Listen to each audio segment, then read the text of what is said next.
کہ میرے لجپال آقا اسے اپنا رخ مبارک ہے، کبھی ایسا نہ ہو۔ اگر آقا کا رخ مبارک پھر ہمارا باقی کیا رہے؟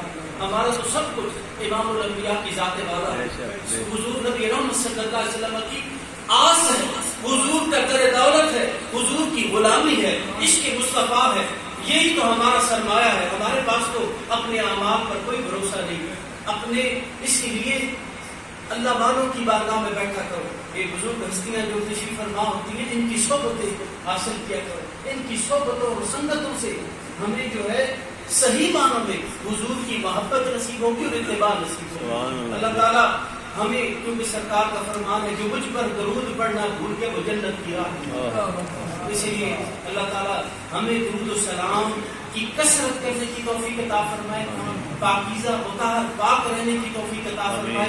کئی لوگ وضو خطا ہوتا ہے، پاکیزگی سے دور ہوتے ہیں تو دیر لگاتے ہیں، کبھی دیر نہ لگایا کرو، جتنا جلد ممکن ہو پاکیزگی حاصل کرو، طہارت حاصل کرو اور باوضو ہو کر سرکار کی بارگاہ میں درود و سلام کے نذرانے پیش کریں۔ اللہ تعالیٰ اس ماہ مبارک کی برکات نصیب فرمائے اور ہمارے اعمال کے اندر برکات نصیب فرمائے، اعمال صالح نصیب فرمائے اور بالخصوص صحبت صالح نصیب فرمائے، اچھوں کی سنگت نصیب فرمائے، بروں کی سنگت سے ہمیں رب دور فرمائے۔ اللہ تعالیٰ حضرت کی جو ارشادات تھے ان کے صدقے میں میرے ٹوٹے ٹوٹے الفاظ کو قبول فرمائے اور جو کمی کوتاہی سرزد اس کی معافیاں عطا فرمائے اور ہمیں صحیح معنی پر حضور کا غلام بننے کی توفیق عطا فرمائے۔